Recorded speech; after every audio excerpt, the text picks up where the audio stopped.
فدراسیای فوتبال تاجیکستان روز 21 فوریه سال 2024 خبر داد که متخصص 53 ساله گورجی گیراشکلیدزه که قبلا یاور پیتر سگرد بود سرمربی نو تیم ملی تاجیکستان تعیین شد.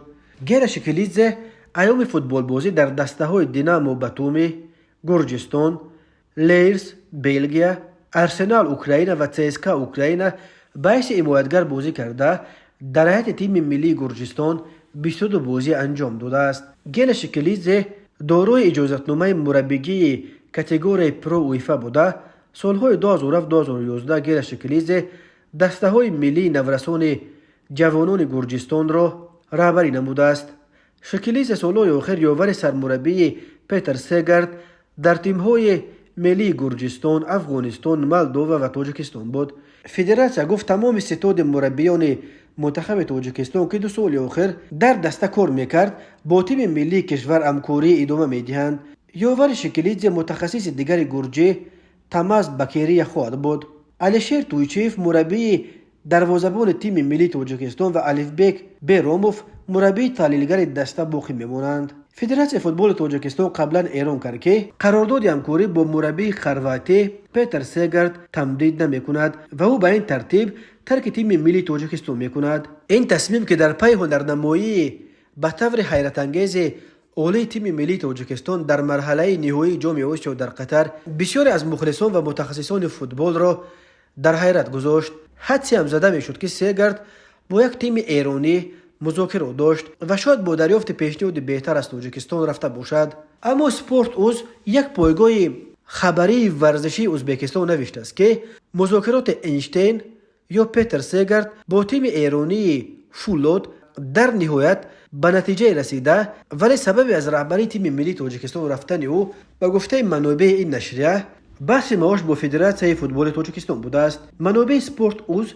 گفتند که تصمیم تمدید نکردن قرارداد سگرد هنوز قبل از جام آسیا بعد هنرنمایی ناکام تیم ملی تاجیکستان در جام آسیای مرکزی که فوتبالبازان تاجیک از گروه خود برآمدن نتوانستند و به بالای این از ازبکستان با حساب بزرگ 1-5 شکست خوردن گرفته شد.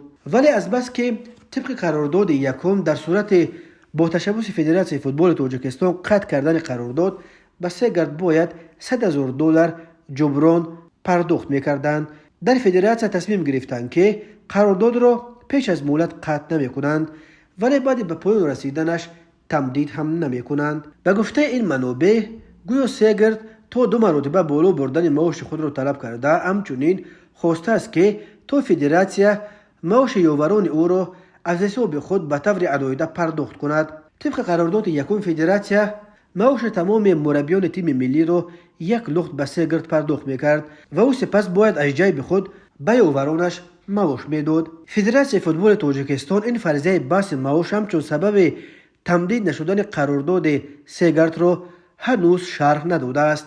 پیتر سگرد با شعارپرتایی های خود با عباره تاجیکستان به پیش فوتبال بازان را روح بلند میکرد. از ینور سال 2022 تا پایان ینور سال 2024 2 سال سرمربی تیم ملی تاجیکستان بود.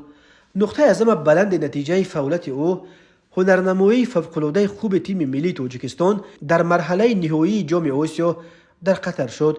تیم تاجیکستان در اینجا 5 بازی انجام داده بار اول در تاریخش تا به دور چهارک نهایی جام آسیا رسید و در چهارک نهایی نیز تنها با کمک داور از اردن شکست خورد. متخصصان تیم تاجیکستان را یک کشفیات جام آسیا مینامند. بعد این مسابقات نرخ فوتبال بازان تاجیک در بازار به مراتب بالا رفت و برای مثال نرخ دروازه‌بان تیم ملی رستم یتیموف به $1,200,000 رسیده است که بلندترین نرخ یک فوتبال باز تاجیک در چندین 10 ساله آخر دانسته می شود.